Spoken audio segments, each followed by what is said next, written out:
नमस्कार, बहुत स्वागत है आपका देश न्यूज में और मैं हूं आपके साथ मनीष कुमार। सबसे पहले आप सभी दर्शकों को देश न्यूज परिवार की तरफ से 78वें स्वाधीनता दिवस की बहुत बहुत शुभकामनाएं। 78वें स्वाधीनता दिवस के अवसर पर प्रधानमंत्री मोदी ने लाल किले पर तिरंगा फहराया। अपने 103 मिनट के भाषण में प्रधानमंत्री मोदी ने कहा कि देश में अगले 5 साल में 75,000 मेडिकल सीटें बढ़ाई जाएंगी।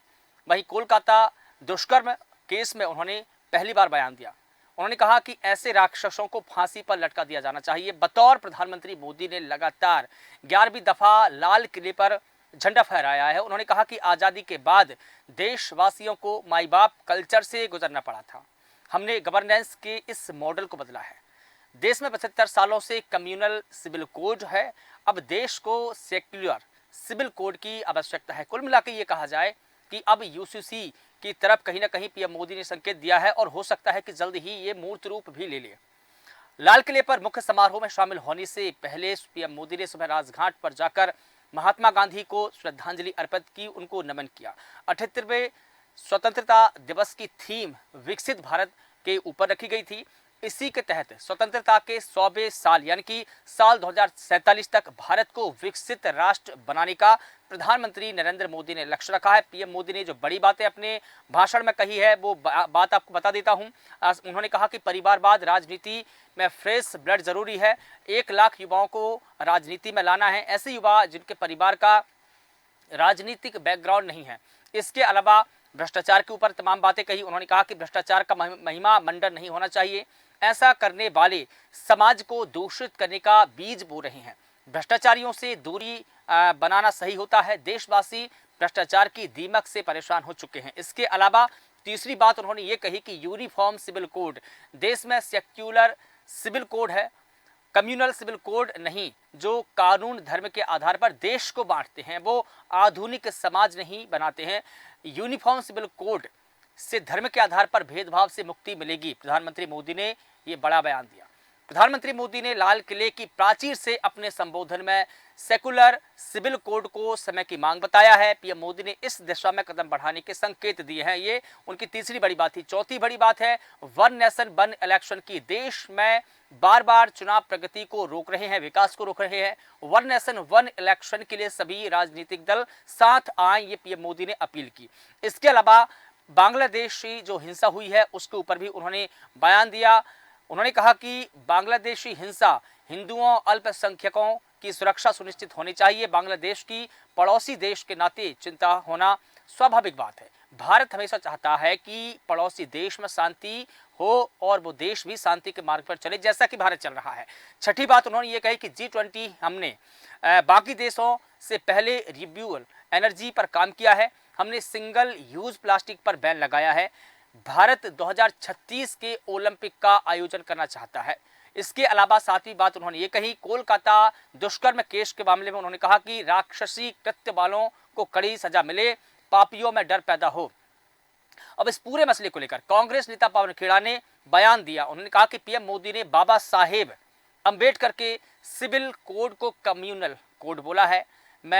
और इसके अलावा देखिए, पूर्व केंद्रीय मंत्री और कांग्रेस के वरिष्ठ नेता सलमान खुर्शीद की प्रतिक्रिया भी संविधान के इर्द गिर्द ही देखने को मिली। उन्होंने कहा कि संविधान सबसे बड़ा है, संविधान जो अनुमति देगा वही तो होगा। ये तमाम प्रकार के पीएम मोदी के भाषण को लेकर बयानबाजी हुई। एक तरफ पीएम मोदी ने विकसित भारत का सपना रखा है, लक्ष्य रखा है 2047 तक भारत को विकसित करने का लक्ष्य। इसके अलावा पीएम मोदी ने कई बड़ी बातें कही है। हमारे साथ में स्टूडियो में हमारे राजेश सक्सेना जी हमारे साथ में मौजूद है, स्थानीय संपादक, जिनसे हम तमाम बातें जानेंगे। विपक्ष ने जो बात कही, जो आरोप लगाए, वो कितने सही है। राजेश जी, आपका बहुत स्वागत करता हूं मैं। लेकिन सबसे पहले आपसे यही जानना चाहूंगा कि कहीं ना कहीं प्रधानमंत्री मोदी ने अब यूसीसी की ओर संकेत दिया है। क्या अगले कुछ दिनों में हम यूसीसी का मूर्त रूप देखेंगे? देखिए मनीष, जिस तरह से पीएम नरेंद्र मोदी का आज जो संबोधन रहा है लाल किले से, उन्होंने जो देश को संबोधित किया, और मैं तो कहूँगा कि न केवल देश को संबोधित किया बल्कि यहाँ से अंतर्राष्ट्रीय स्तर पर भी उन्होंने जो बातें कही हैं उसको भी एक अहम माना जा रहा है। सबसे बड़ी बात यह है कि 103 मिनट का ये पूरा भाषण था और 11वीं बार वो संबोधित कर रहे थे। और सबसे छोटा भाषण अगर हम बात करें तो 2014 जब वो प्रधानमंत्री बने थे, लेकिन इसे 103 मिनट के भाषण में उन्होंने तमाम बातों का जिक्र किया और जिसकी शुरुआत आपने की, और मैं उसी बात से अपनी शुरुआत करता हूं कि जिस तरह से यूसीसी को लेकर उन्होंने कहा, जिस तरह से सेकुलर सिविल कोड को लेकर उन्होंने कहा कि किस तरह से 75 साल तक कम्युनल कोड रहा और अब आवश्यकता है देश में सेकुलर सिविल कोड की, यानी कि यूसीसी की, और उस पर उन्होंने बल दिया है। उनका जिस तरह से कहना रहा है कि समान नागरिक जो संहिता है वो सेकुलर सिविल कोड है और धर्म के नाम पर भेदभाव नहीं किया जा सकता। कुछ ये तीसरा टर्म देखें, इस पर चर्चा करने से पहले एक बात और इसमें मैं जोड़ देता हूँ। जिस तरह से पीएम नरेंद्र मोदी का ये तीसरा टर्म है और उन्होंने ये कहा कि अब हम और गति से काम करेंगे, हम और अगर तीसरा टर्म है तो और इतनी ताकत लगाएंगे कि 3 गुनी ताकत लगाएंगे, इस तरह से हम काम करेंगे और तभी जो 2047 के विकसित भारत की वो परिकल्पना की बात कर रहे हैं उस दिशा में आगे बढ़ सकेंगे। मैं उस पर आता हूं जो सवाल आपका रहा है सेकुलर सिविल कोड को लेकर। लंबे समय से देखें तमाम सारी चीज़ें रही हैं और उस पर अब इस टर्म में भारतीय जनता पार्टी की जो सरकार है, जो मोदी सरकार है, वो इस पर काम कर रही है। हमने देखा कि वक्फ को लेकर, वक्फ की ज़मीनों को लेकर किस तरह से अध्यादेश उसको लाया गया और फिर किस तरह से ये कहा गया कि एक ही देश में 2 तरह के कानून नहीं होना चाहिए। एक शरिया का कानून है वो अलग नहीं होना चाहिए क्योंकि उसके तहत तमाम सारे प्रावधान हैं, और मुझे लगता है ऐसे तमाम सारे जो कानून हैं और उसी की तरफ इशारा है कि अगर देश को तेज़ी के साथ आगे बढ़ना है, धर्म के आधार पर भेदभाव नहीं होना चाहिए, तो ऐसे में यूसीसी लागू होना चाहिए और उसकी डिमांड है, उसकी आवश्यकता है। और जो कम्युनिकल कोड जो रहा है 75 सालों तक, अब वो समाप्त करने की आवश्यकता है। और जिस तरह से जिक्र आपने किया वो तमाम सारे, चाहे वो पवन खेड़ा की हम बात करें या विपक्ष के अन्य नेताओं की हम बात करें, इस पर उन्होंने घोर आपत्ति दर्ज कराई है और कहा है कि जो मोदी जी कह रहे हैं उससे नहीं चलेगा देश।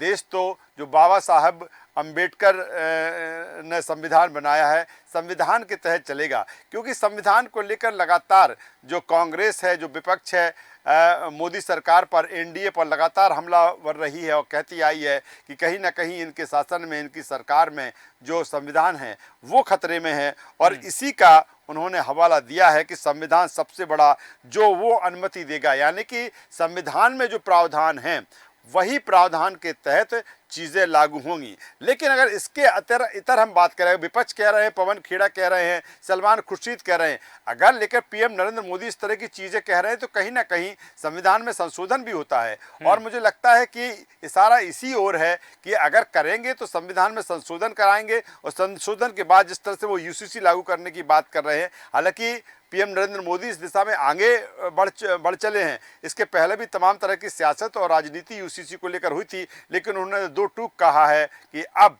सिविल जो कोर्ट है, वो सेकुलर सिविल कोर्ट है, उसको हम लागू करेंगे और धर्म के आधार पर अब देश में भेदभाव नहीं होना चाहिए। बिल्कुल ठीक है। और जैसा कि प्रधानमंत्री मोदी ने भी कहा कि ये समय की मांग है, और जैसा कि पवन खेड़ा कह रहे हैं कि ये बाबा साहब के संविधान का अपमान है। कहाँ से अपमान हो गया? अगर उसको कम्युनल कोड ही कह दिया तो क्या है?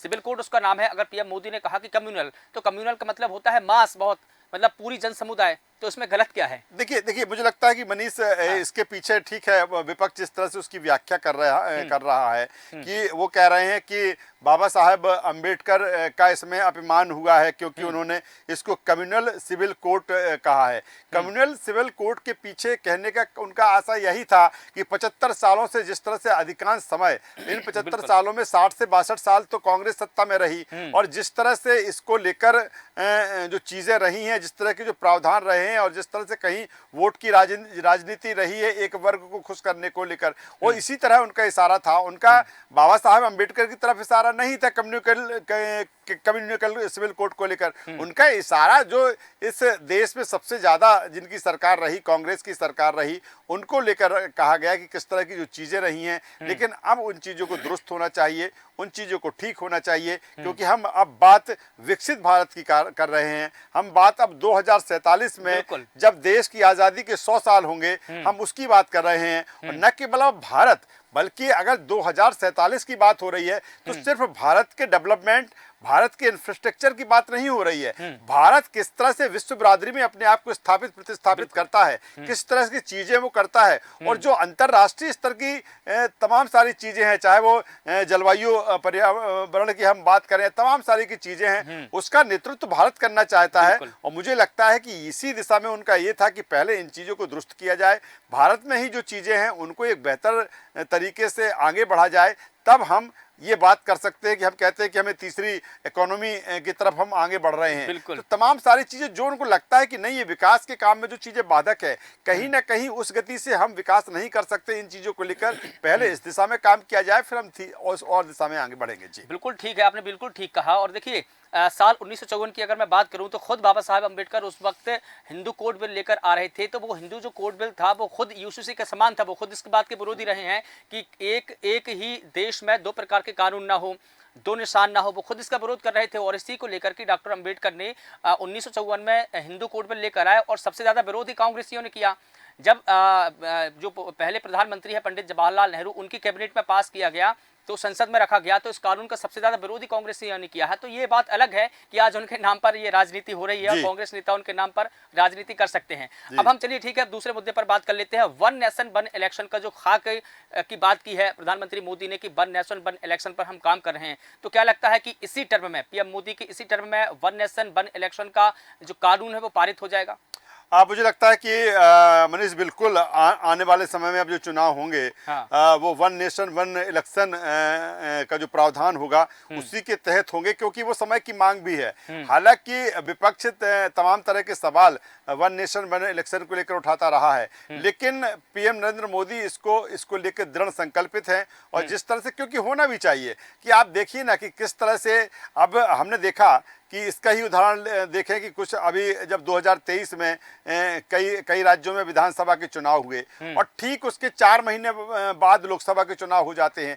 क्यों ना दोनों चुनाव एक साथ हो जाएं? अगर एक चुनाव होते हैं तो वहीं पर जब जाएंगे तो वहाँ विधानसभा के लिए आप वोटिंग करिए, वहीं पर आप लोकसभा के लिए वोटिंग करिए, तो इससे निश्चित तौर पर जो धन की बर्बादी है वो कहीं ना कहीं बनेगी। लेकिन अभी ये कानून आएगा, कानून आने के बाद जो इसकी प्रक्रिया है दूसरी तरफ, क्योंकि आने वाला जो समय है, क्योंकि अभी आने वाले समय में जो अगर हम बात करें, चाहे विधानसभा सीटों की हम बात करें, चाहे हम लोकसभा सीटों की हम बात करें, जिस तरह से अब नए सिरे से जो सीटें हैं वो कहीं ना कहीं उनकी समीक्षा होना है, उनको उनका परिसीमन होना है, और परिसीमन के आधार पर राज्यों की जो विधानसभा की सीटें हैं वो बढ़ेंगी। अगर हम मध्य प्रदेश की ही बात करें तो मध्य प्रदेश में अभी 230 विधानसभा की सीटें हैं, लेकिन परिसीमन के बाद माना जा रहा है कि तकरीबन वो 300 के आसपास पहुंचेगी। अगर हम लोकसभा की सीटों की हम बात करें तो अभी लोकसभा की सीटें 545 सीटें हैं, ये माना जा रहा है कि लोकसभा की सीटें 850 से ऊपर पहुंचेगी।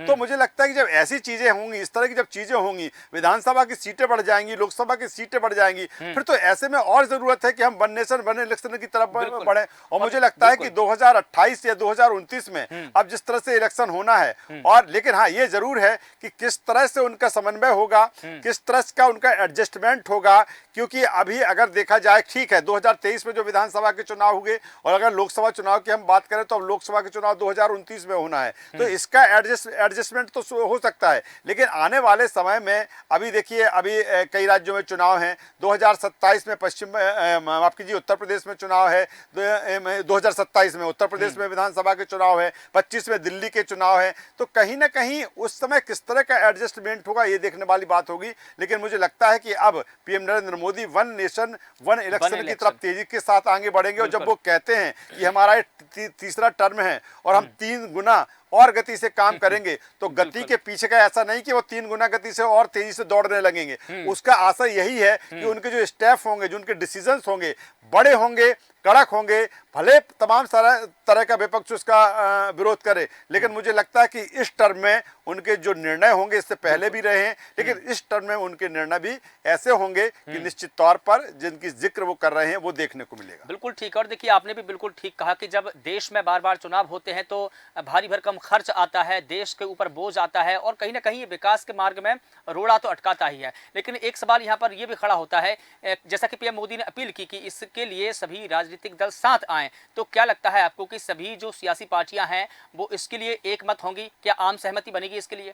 मुझे नहीं लगता मनीष, बिल्कुल इसमें कहने में मुझे कोई गुरेज नहीं कि अगर जिस तरह की इस समय राजनीति और सियासत इस देश में हो रही है, ऐसे में जो पूरा विपक्ष है इसको लेकर साथ आए। क्योंकि अगर देखा जाए पीएम नरेंद्र मोदी कोई भी बात करते हैं, भले सीधी तौर पर वो ठीक भी लग रही हो, तो उसका विरोध हमें देखने को मिलता है। क्योंकि राजनीति का और सियासत का ट्रेंड बदला हुआ है। सारी जो जितना विपक्ष है वो एक हो चुका है, इंडिया के छत के तले सारा कुछ है। और हमने देखा है ना अभी की जिस तरह से जो संसद का सत्र चला, वहाँ किस तरह से विरोध देखने को आया, और किस तरह से जो एक सत्ता पक्ष और विपक्ष के बीच में जो एक दूरियां हैं, जो खाई हैं, मुझे लगता है कि मनीष वो निश्चित तौर पर बढ़ी हैं। और यही बढ़ी हुई जो खाइयां हैं, मुझे नहीं लगता कि इसको लेकर आम सहमति बनेगी। लेकिन पीएम नरेंद्र मोदी जिस तरह से कह रहे हैं कि वो वन नेशन वन इलेक्शन की तरफ आगे बढ़ेंगे, अब देखना होगा कि किस तरह से वो कानून आएगा, किस तरह से वो पास होगा। हालांकि अगर संख्या बल की हम बात करें तो एनडीए का संख्या बल है। अभी हम राज्यसभा की बात कर ले तो राज्यसभा की जो जिस तरह की जो चुनाव है, उसमें जिस तरह से ये लग रहा है कि भारतीय जनता पार्टी राज्यसभा में भी पावर के साथ में रहेगी। वो कांग्रेस कहीं ना कहीं जितनी भी सीटें हैं उससे भी उसकी एक दो कम हो सकती है, इसलिए उसके सामने दिक्कत तो राज्यसभा में उसका जो नेता प्रतिपक्ष है उसके लिए भी दिक्कतें हैं। तो मुझे नहीं लगता कि एक तरफ विपक्ष इसके लिए सहमत होगा। लेकिन पीएम नरेंद्र मोदी जिस तरह से कह रहे हैं, उसी से आधार पर कह रहे होंगे कि लोकसभा में उनका जिस तरह से बहुमत है और राज्यसभा में जिस तरह की जो चीजें हैं उसी के आधार पर वो कह रहे होंगे। बिल्कुल ठीक। और विपक्ष को भी चाहिए कि हर एक मुद्दे पर विरोध करना अपनी नैतिक जिम्मेदारी न समझें, हर एक मुद्दे को समझें और उसका विरोध तभी करें जब आपको लगे कि इसमें कुछ गड़बड़ है। और हर एक मुद्दे पर विरोध के चश्मे से देखना भी ठीक नहीं है, क्योंकि कहीं ना कहीं इससे ये होता है कि देश की ही प्रगति रुकती है। देश में जो विकास के काम होने वाले हैं, जनता के लिए जो विकास के काम होने वाले हैं, उसमें रोड़ा भी अटकता है इससे। चलिए ठीक है, दूसरे मुद्दे पर हम बात कर लेते हैं। जैसा कि प्रधानमंत्री मोदी ने कहा 1 लाख युवाओं को राजनीति में लाना है, ये अब तक का सबसे बड़ा स्टंट माना जा रहा है। अगर 1 लाख युवाओं को राजनीति में लेकर आएंगे तो क्या आपको लगता है कि जिस प्रकार से हम सियासत की छवि देखते हैं, चाहे क्राइम के तौर पर हो या धनवान के तौर पर हो या धनपतियों के तौर पर हो, जितने नेताओं की जो छवि बनी है या तो धनपतियों के तौर पर बनी है, बाहुबलियों के तौर पर बनी है, या जो पूंजीपति है उनके तौर पर बनी है, क्या इसमें सुधार होगा? मुझे लगता है कि मनीष ये जो बयान है पीएम नरेंद्र मोदी का आज 78वें स्वतंत्रता दिवस के मौके पर, मुझे लगता है कि सबसे बड़ा बयान हम इसको कह सकते हैं। क्योंकि जिस तरह से राजनीति में परिवारवाद हावी हुआ है, यानी कि अगर कोई नेता है तो उसका पुत्र है या उसका पुत्री है वो राजनीति में आती है। अगर वो उसको अगर चुनाव नहीं लड़ना है तो फिर उसका बेटा चुनाव लड़ता है, उसकी बेटी चुनाव लड़ती है, और फिर अगर पदों की बात की जाए तो उन्हीं को मिलती है। मुझे लगता है कि अब जिस तरह से पीएम नरेंद्र मोदी ने ये कहा है कि अब फ्रेश ब्लड की ज़रूरत है, अगर वाकई भारतीय जनता पार्टी इस पर जो कहा है पीएम नरेंद्र मोदी ने इस पर अमल करती है, तो मुझे लगता है कि न केवल ये भारतीय जनता पार्टी में देखने को मिलेगा, और अगर फिर भारतीय जनता पार्टी ऐसा करेगी तो स्वाभाविक है मजबूर होकर ही सही विपक्ष के दलों को भी ऐसा करना होगा। क्योंकि उन्होंने कहा है कि 1 लाख जो युवा, और ऐसे युवा, ऐसे चेहरे जिनका जो बैकग्राउंड है, जो पारिवारिक बैकग्राउंड है, वो राजनीति से नहीं है। उनके पिता, उनकी माता, उनके चाचा, उनके भाई कभी राजनीति में नहीं रहे, और इस तरह की जो चीज़ कही, मुझे लगता है अगर ऐसा होगा तो एक चेंज निश्चित तौर पर लंबे समय बाद इस देश में देखने को मिलेगा। क्योंकि लंबे समय से देखा हमने मनीष कि किस तरह से परिवारवाद हावी है, और एक अगर कोई युवा है वो लंबे समय से किसी पार्टी का झंडा बुलंद करता है, वो लंबे समय से पोस्टर बैनर लगाता है, लेकिन अगर उसका पारिवारिक जो बैकग्राउंड है वो राजनीति से नहीं है तो वो पीछे ही रह जाता है, और कहीं ना कहीं उसको मन हार कर, कई ऐसे युवा होते हैं कि वो राजनीति से दूसरी तरफ रुख कर लेते हैं, कोई उद्योग धंधा लगा लेते हैं, कोई काम करने लगते हैं। लेकिन अगर पीएम नरेंद्र मोदी ने ऐसा कहा है, और जिस तरह से आज उन्होंने कहा भी है, अगर ऐसा होता है तो निश्चित तौर पर ये राजनीति एक अलग तरह का राजनीति में चेंज देखने को मिलेगा। बिल्कुल। और कहीं ना कहीं ये अब तक का परिवारवाद को लेकर सबसे बड़ी चोट होगी, और अगर ये लागू हो भी जाता है तो मुझे लगता है कि जो भारत की सियासत है लेकिन मुझे लगता है मुझे लगता है कि जैसा पीएम नरेंद्र मोदी ने ये कहा है, अगर कुछ दिनों से देखें पीएम नरेंद्र मोदी की जो वर्किंग को देखें या भारतीय जनता पार्टी की जो वर्किंग को देखें, हालांकि वो पीएम मोदी की ही वर्किंग कहेंगे, क्योंकि पीएम नरेंद्र मोदी जो सोच लेते हैं वही करते हैं, वही पार्टी करती है। कि हमने देखा कि किस तरह से मध्य प्रदेश की बात कर लें, राजस्थान की हम बात कर लें, वहाँ पर छत्तीसगढ़ की बात कर लें कि जब चुनाव के बाद भारतीय जनता पार्टी ने सरकार बनाई तो तमाम सारे चेहरों पर कयास लगाते रहे कि फलाना मुख्यमंत्री बनेगा, ये मुख्यमंत्री बनाएगा, लेकिन ऐसे चेहरे मुख्यमंत्री बने जो कि राजस्थान की बात करें तो वो तो पहली बार ही जीत कर आए हैं विधानसभा का चुनाव, उन्हें मुख्यमंत्री बना दिया गया है। तो मुझे लगता है कि ये जो चेंज दिख रहा है, और जब इस स्तर पर चेंज दिखा है तो मुझे लगता है कि इस स्तर इसकी बात पीएम नरेंद्र मोदी कर रहे हैं कि जो फ्रेश ब्लड है उस फ्रेश ब्लड की बात कर रहे हैं, यानी कि जो नई ऊर्जा, नई उमंग और कोई पारिवारिक बैकग्राउंड नहीं, अपनी मेहनत से जो युवा आया है उसको राजनीति में बूस्टअप करेंगे, उसको आगे बढ़ाएंगे। बिल्कुल ठीक। और देखिए, भ्रष्टाचार को लेकर भी प्रधानमंत्री मोदी का बड़ा बयान सामने आया है। हालांकि ऐसा नहीं है, भ्रष्टाचार रोध के लिए हमारे देश में कई संवैधानिक संस्थाएं हैं जो भ्रष्टाचार के विरोध में काम कर रही है, भ्रष्टाचार को कम करने को लेकर काम कर रही है, सरकारें भी इसके लेकर काम कर रही है। लेकिन जिस प्रकार से मोदी जी ने बयान दिया कि भ्रष्टाचार के लिए, महिमा मंडन करने के लिए कोई ऐसा कड़ा कदम होना चाहिए, तो क्या भ्रष्टाचार को लेकर कोई बड़ी योजना बना रहे हैं प्रधानमंत्री मोदी, या कोई बड़ा कानून लेकर आ रहे हैं? हालांकि कानून बहुत है इसको लेकर की। देखिए, मुझे लगता है कि भ्रष्टाचार एक ऐसा विषय है, एक ऐसा मुद्दा है कि बात तो बहुत होती है, जीरो टॉलरेंस की होती है और पूरी तरीके से भ्रष्टाचार, लेकिन भ्रष्टाचार की जो जड़ें हैं वो इतनी गहरी हैं कि कह देने भर से भ्रष्टाचार समाप्त नहीं हो जाता। मैं इन चीज़ों से, चूंकि मैं जो चीज़ें कही गई हैं कि भ्रष्टाचार अगर इस देश में सबसे बड़ा कोई नासूर है तो वो है भ्रष्टाचार। किस हद तक नीचे तक पहुंचा है भ्रष्टाचार, क्या जब हम आप सब जानते हैं कि भ्रष्टाचार किस हद तक है, हर डिपार्टमेंट में भ्रष्टाचार है, हर जगह भ्रष्टाचार है, तो क्या सरकार नहीं जानती इन चीज़ों को कि कौन से विभाग में किस स्तर का जो भ्रष्टाचार है? मुझे लगता है कि इसके लिए वाकई कोई ऐसा क्रांतिकारी ही कदम या क्या क्रांतिकारी कानून ही ऐसा बनाना होगा जिस पर जो जड़ें गहरी हो चुकी हैं उनको समाप्त किया जाए। लेकिन मुझे नहीं लगता, ठीक है, कह देने भर से भ्रष्टाचार समाप्त नहीं हो जाएगा, ठीक है, बड़े स्तर पर जो तमाम सारी जांचें देखने को मिलती हैं, बड़े बड़े जो नेता गिरफ्त में आ रहे हैं, पहले नहीं आते थे लेकिन अब ऊपर लेवल पर हुआ है, लेकिन भ्रष्टाचार मुझे लगता है कि ऊपर से नीचे तक, और नीचे का जो भ्रष्टाचार है उससे किसको दो चार होना पड़ता है, उसको आम आदमी को दो चार होना पड़ता है। खुद पीएम मोदी ने कहा कि भ्रष्टाचार की दीमक ने खोखला कर दिया है और ये कहीं ना कहीं जनता भी, देशवासी भी इससे परेशान है, ये कहना पड़ा पीएम मोदी को। नहीं तो ये तो सभी जानते हैं ना, ये तो सरकार जानती है, जनता जानती है कि परेशान है, दीमक सी लगी है। लेकिन अगर पीएम मोदी ये बात कह रहे हैं तो अगर ये बात कही है तो भ्रष्टाचार कैसे समाप्त करेंगे और किस तरह की चीजें हैं, किस तरह से एक्शन है, किस तरह से कानून, ये भी बहुत बड़ी बात होगी। तभी मुझे लगता है कि ऊपर से नीचे तक का जो भ्रष्टाचार है पूरी तरीके से इस देश में भ्रष्टाचार समाप्त हो जाए, मुझे नहीं लगता। लेकिन अगर इस पे 10-20% भी सुधार हो जाता है मनीष, तो मुझे लगता है कि एक वहां से एक मैसेज कन्वे होगा, कहीं ना कहीं तमाम तरह की नज़ीर भी सामने रखना होगी कि ठीक है, उसने भ्रष्टाचार किया, मैंने इस तरह से उस पर दंड दिया है, तब चीजें मुझे लगता है कि कुछ उस हाथ में आएंगी। लेकिन भ्रष्टाचार एक बहुत बड़ा विषय है, कह देने भर से भ्रष्टाचार समाप्त नहीं हो जाए। बिल्कुल ठीक है। अंतिम सवाल आपसे ले लेता हूं। जिस प्रकार से प्रधानमंत्री मोदी ने बांग्लादेश को लेकर भी चिंता जाहिर की है, जो वहां के माहौल है, जहां हिंसाएं हो रही है, हिंदू और अल्पसंख्यकों के खिलाफ में जो वहां पर घटनाएं हुई है, उसको लेकर प्रधानमंत्री मोदी ने कहा कि उनकी सुरक्षा वहां पर सुनिश्चित होनी चाहिए। बांग्लादेश जो हमारा पड़ोसी देश है उसके नाते हमारी चिंता है। तो क्या लगता है आपको कि बांग्लादेश की जो नई नवेली सरकार का गठन हुआ है वो इसकी पहल करेगा या भारत सरकार इसके लिए पहल करने जा रही है?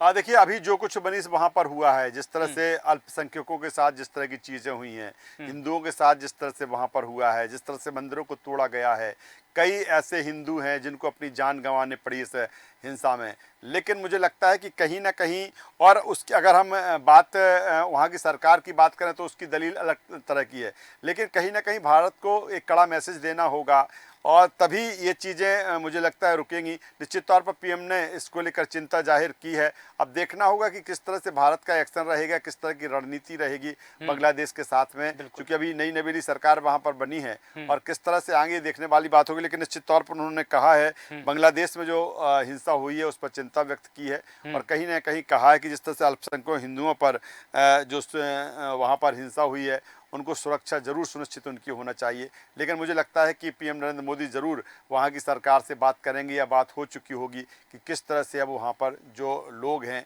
अमन चैन शांति के साथ रह सकें।